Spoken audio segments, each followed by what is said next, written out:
Hey, what's going on, guys? It's Y Gaming, back again with some more Night of the Dead. How is everybody doing today? Hopefully you're having a great day. And it's almost the weekend. It's brilliant. It's a good day. Now what we're going to be doing today is something a little bit different on the Night of the Dead series. Now this game is a game that I've wanted to get really stuck into for quite some time. And we have started a whole series where we're surviving, but that's more sort of like a let's play style. And I wanted to do something a little bit different today. But before we jump in, if Night of the Dead is right up your street, make sure you subscribe to the channel, drop a like on the video. I greatly appreciate it, and it helps the channel grow. So please fondle those buttons. Now today, what we're going to be doing is talking about vehicles in game. Now, they released a roadmap, here it is as you can see, which includes so many awesome things. Network optimization, AI improvements, character customization, armor equipment, fishing, zombies, all of this kind of stuff. But in 2022, they're going to be bringing in vehicles. Now, this is something that I've really wanted to see in the game since its release over a year ago now. And there are so many ways that I think they could do it. And what I want to talk about is a few of those ways. Now, so many people comment and ask me about vehicles, well, not vehicles, but fast traveling, and that the game still doesn't have it. Now, I don't think they're going to be introducing a fast travel system, especially if they're introducing vehicles. But we shall see. They could work it out. See, I have several theories on how they'll work it out. Let's go into it. So first things first, let's talk about these vehicles here. Now, this is what brings me to my theory of driving. And it's the same theory that I've had ever since the game first came out. As soon as I found one of these, I knew straight away that eventually vehicles would be coming. I could be way off. I could be way off the mark, completely wrong. But at the moment, I am in the little town bit, which is just here. Which is at, for people that want to know, 1316 roughly, and it's just here. It's a little town right next to the main city. The mansion is just here. So as you come out of the main section, the mansion is pretty much just outside for anyone that wants to check this vehicle out. This is a set vehicle. It's always here, but it's not like the others. You can't actually do anything with this vehicle, which is very strange. It's odd, right? You can't touch it, you can't move it, you can't do anything with it. All it does is sits there, which really does make me think that vehicles will be drivable in game. You're just going to have to find them, and I don't know, potentially could be a 7 days to die scenario where we have to actually build the vehicle itself. Who knows? Who knows? Now, the reason that they are completely different, as you can see by this vehicle here, it comes up white. We can dismantle it, and then it just becomes an empty shell. Which brings me to my next point. If this is an empty shell, these are all over the roads, which is going to really block up a lot of our pathways. The vast majority of these shells do block certain parts of the road, so are we going to get further tools that will dismantle these vehicles fully, or would we maybe enable a push mechanic so we could push them out the way? As if you've played the game, then you will know about how it works with the sort of the spawning of things and things like that. Everything that you remove stays gone. So once you've moved these, then will they move out of the way for good, and then we'll have our clear path? But I mean, with places like this, it's very tight, and there's not much wiggle room when it comes to getting a vehicle down here. Obviously, you'll be able to do it, but it would be very slowly.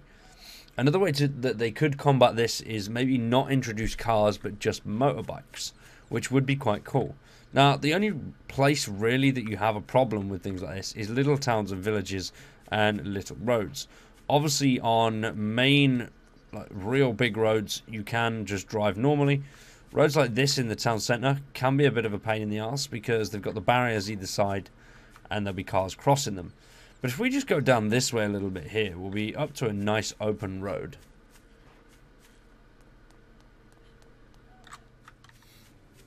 So a vast majority of the roads are like this one here.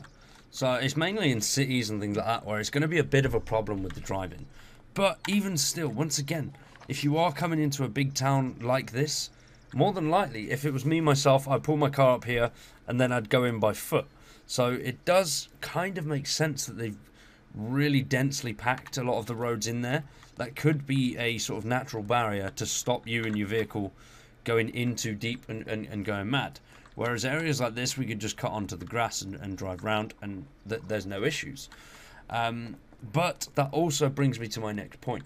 Something that a lot of people have mentioned, and that is the fast travel aspect. So now, whether anyone will recognise this image, this is of a fast travel screen from a mobile game called Last Day on Earth. Now, what this fast travel basically is the same concept that I'm thinking that they could go with if they still want to introduce vehicles. Now, that vehicle could potentially be built and made completely, so like the vehicle we've just seen, but we have to add the engine parts, so spark plugs, all of that kind of stuff. We need to build all of that and find all of that and put that in the vehicle before we can actually move it. And now where this comes in is the concept that I think could work is building that vehicle, and then it speeds up the travel from one point to another, depending on the parts you've got or depending on the vehicle that you find. Because I think just a generic go to this point, press a button, fast travel to here, it would be a little bit boring for the game. I don't think it would suit it all too well. If they did go down that route, then fair enough, but I think it could be just a smart move. I don't see why they would put vehicles in the roadmap, though, if they weren't actually going to be adding drivable vehicles that we can get in and play with and move around with. If they did do something like the fast travel system, it would be very cool. It seems like a lot of people want fast travel. A lot of the comments recently that I've seen on most of my videos are asking when fast travel is coming. So it seems to be a popular thing. I myself would much prefer vehicles just to drive around. Maybe a bike, sort of like Days Gone, and you could just drive around, go mad, go where you want to go, and just explore. Because as cool as it is having a car for more storage than anything else, you could store up a lot of stuff.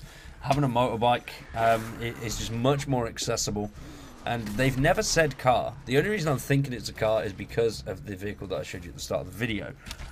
So I don't know. There is a lot of stuff that it could be, a lot of stuff that it couldn't be, but I guess we'll see. Obviously, they are planning a map expansion, which opens up a whole new world of thoughts in my head of aerial vehicles and boats and things like that.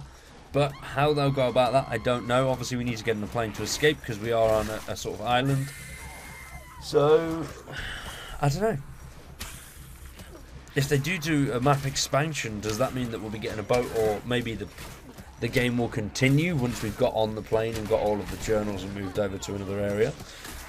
If we could fly said plane or fast travel, either or, I don't know. Maybe the fast travel system could work like I mentioned with Last Day on Earth, where you have to sort of build the vehicle that you need to get to that next area once you've obviously done the journals and all of that kind of stuff. But I don't know. What are your thoughts and feelings, guys? Let me know down below in the comments. I greatly appreciate it. And this is a different type of video. I've not really done something like this before on Night of the Dead. Obviously, I've done it with Generation Zero, all that kind of stuff. So if it is something that you've enjoyed, please drop a like on it. Subscribe to the channel. Greatly appreciate it. And if it's something you haven't enjoyed, please let me know as well, so I know how to move the content around Night of the Dead. I do want to keep the game on the channel. I just don't want it to be continual Let's Plays. I want to do tips, tricks, thoughts, feelings, all that funky old stuff with the game. I love it. It draws me in. It is definitely, by far, one of my favourite zombie survival games in a very long time. So I'd like to keep it on the channel. And it does well. And you guys seem to love it too. So, yeah. One thing before we go, I do want to apologise for last week. Obviously, we didn't have a video out there. If you've made it to this point in the video, thank you very much. But yeah, next week we should be back to normal. My save went completely skew-whiff on me because it was my own stupid fault. What I'd done is I was fighting someone. I'd already saved over. I normally have 2 saves for a game, and I'd accidentally saved over the autosave at a shit point. And I didn't even realise and then I carried on, and then saved it again over the normal save. Once again, a shit point. It was on that really hard horde night that we did the last video of, and as soon as I load in, I either die, because there's a few seconds where you are literally running round blind, so all you've got is the map, and yeah, it just goes wrong. So I've had to restart, which is a bit of a shame, because we were doing alright, but I'm off to a better start. Currently I'm on day 4 or something like that, but yeah, we're gonna get that going, and hopefully things will start to work out pretty damn cool. But thank you for watching today. Once again, let me know your thoughts and feelings down below in the comments, and if you've enjoyed the video, thank you very much for watching and sticking through to the end. We will see you next week with some more Night of the Dead. Peace.